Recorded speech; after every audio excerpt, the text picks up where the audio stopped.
بسم اللہ الرحمن الرحیم۔ میرے چینل پر خوش آمدید۔ کہانی کا آغاز کرتے ہیں۔ بہت پرانے زمانے کا ذکر ہے کہ کسی ملک میں ایک گاؤں تھا جس میں دو بھائی رہا کرتے تھے۔ ایک بھائی کا نام جمال اور دوسرے بھائی کا نام اقبال تھا۔ جمال جو کہ اقبال سے بڑا تھا ایک لالچی، خود غرض اور بے ایمان آدمی تھا، جبکہ اس کا چھوٹا بھائی اقبال نہایت شریف اور نیک دل انسان تھا۔ ان کے ماں باپ کا انتقال ہو چکا تھا۔ جمال یہ چاہتا تھا کہ کسی طرح اقبال اور اس کی بیوی کو گھر سے نکال کر ماں باپ کی دولت اور دوسری چیزوں پر اکیلا ہی قبضہ کر لے۔ ایک روز وہ کسی معمولی بات پر اپنے چھوٹے بھائی سے لڑ پڑا اور اس سے صاف صاف کہہ دیا کہ وہ گھر سے نکل جائے۔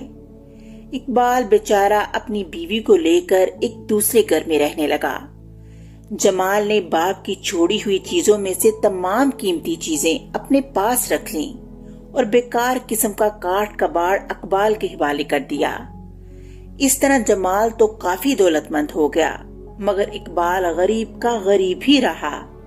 اس نے اپنا اور اپنی بیوی کا پیٹ پالنے کے لیے محنت مزدوری شروع کر دی۔ اس محنت مزدوری سے اس کو بس اتنے ہی پیسے ملتے تھے جس سے بمشکل 2 وقت کی روٹی ہی مل سکتی تھی۔ ایک دفعہ اقبال کی بیوی سخت بیمار ہوگی۔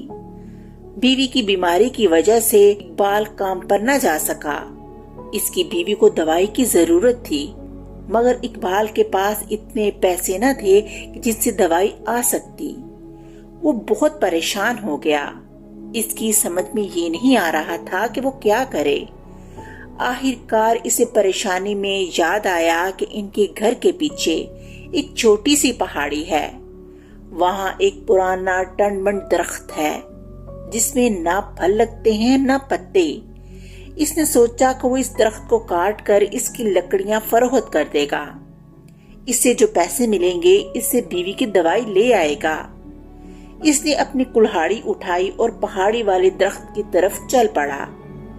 وہاں پہنچ کر اس نے درخت کو کاٹنے کے لیے کلہاڑی اٹھائی کہ اس کے کانوں میں ایک مخین سی آواز آئی، خدا کے لیے اس درخت کو مت کاٹو۔ اقبال ایک لمحے کو تو حیران رہ گیا۔ اس نے چاروں طرف دیکھا کہ یہ آواز کہاں سے آئی ہے۔ اچانک اس کی نظر درخت پر بیٹھی ہوئی ایک نہایت خوبصورت اور رنگ برنگی چڑیا پر پڑی۔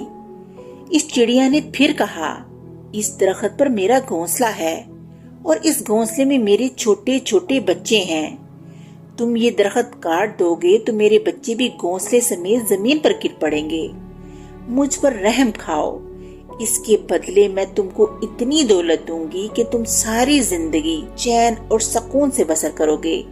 تم ایک تھیلا لے کر میرے ساتھ چلو۔ اقبال کلہاڑی کو وہیں پھینک کر گھر آیا۔ اس نے ایک تھیلا لیا اور دوبارہ اس خوبصورت چڑیا کے پاس آیا۔ چڑیا نے اس کو اپنے پیچھے آنے کا اشارہ کیا اور ایک سمت اڑنے لگی۔ تھوڑی دیر بعد وہ دونوں گھنے درختوں سے گزر کر ایک غار کے دہانے پر آ گئے۔ خوبصورت چڑیا بولی، تم اس غار میں داخل ہو کر جتنی دولت چاہو اس تھیلے میں بھر لو۔ اقبال غار میں داخل ہو گیا۔ جیسے ہی اس نے غار میں قدم رکھا، اس کی آنکھیں حیرت کی وجہ سے پھٹی کی پھٹی رہ گئیں۔ اس نے دیکھا وہاں چاروں طرف سونے اور چاندی کے ڈھیر لگے ہوئے ہیں۔ سونے چاندی کے ڈھیروں میں بڑے بڑے ہیرے موتی بھی موجود ہیں، جن کی چمک سے پورا غار منور ہو رہا تھا۔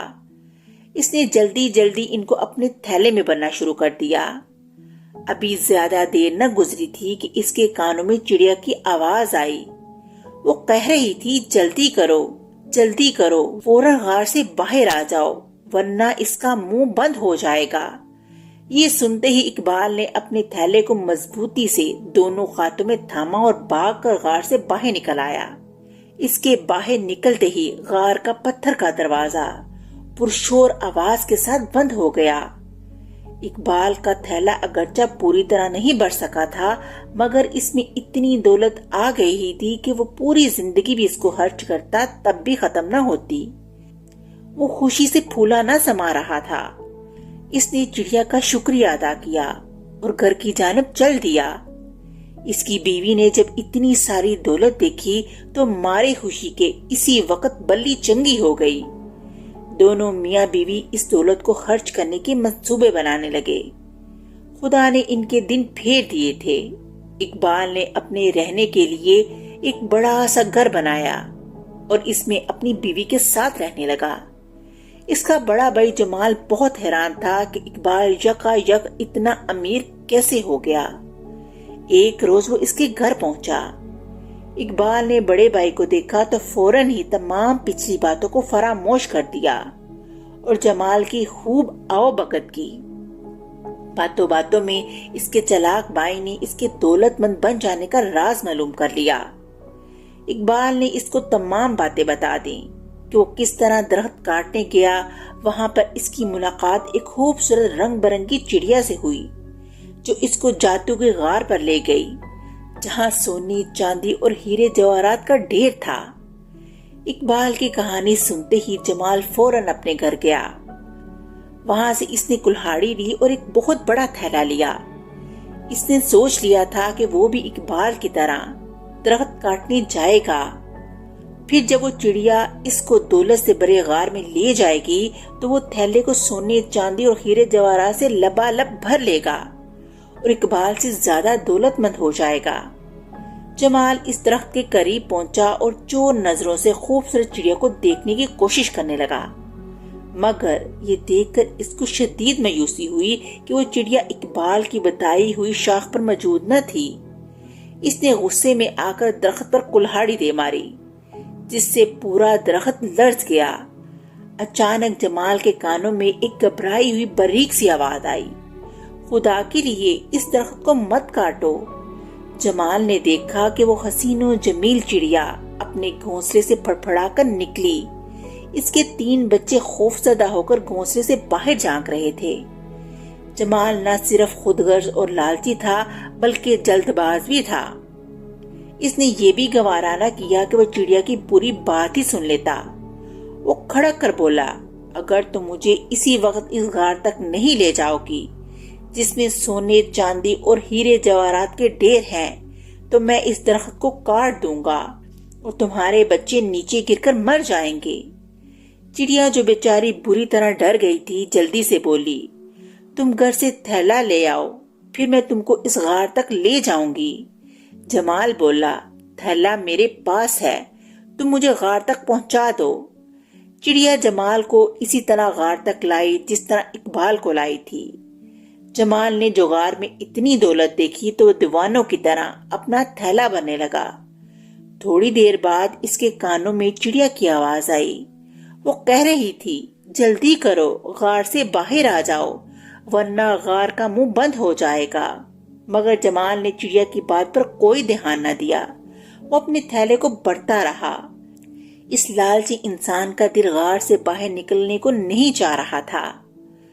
اس کی پوری کوشش تھی کہ کسی طرح اس کا تھیلا سونے، چاندی اور ہیروں سے لبالب بھر جائے۔ چڑیا نے جب دیکھا کہ جمال اس کی بات پر دھیان نہیں دے رہا تو وہ پھر چیخی، او بے وقوف اور لالچی انسان، جلدی کرو ورنہ اس غار کا دہانہ بند ہو جائے گا، تو یہیں سسک سسک کر مر جائے گا۔ چڑیا کی بات ختم ہوئی ہی تھی کہ غار کا دہانہ دھیرے دھیرے بند ہونے لگا۔ اب جمال کو ہوش آیا۔ اس نے اپنے بڑے تھیلے کو بھر تو لیا تھا مگر اب جب اس نے اس کو اٹھانے کی کوشش کی تو اس سے بڑی مشکلوں سے اٹھایا گیا۔ اس کو اٹھا کر جب وہ غار کے دہانے پر پہنچا تو اس میں اب صرف اتنی جگہ تھی کہ صرف وہی باہر آ سکتا تھا۔ وہ پھرتی سے باہر نکل آیا، تھیلا اندر ہی رہ گیا۔ اس نے چاہا کہ ہاتھ بڑھا کر تھیلے کو باہر گھسیٹ لے مگر دروازہ بند ہو چکا تھا۔ جمال کو اپنے لالچ کی سزا مل گئی تھی۔ اس کو خالی ہاتھ ہی کر لوٹنا پڑا اور وہ خالی ہاتھ ہی رہا۔ اس طرح کہانی کا اختتام ہو گیا۔ اگلی کہانی کے ساتھ پھر ملیں گے، تب تک کے لیے اللہ حافظ۔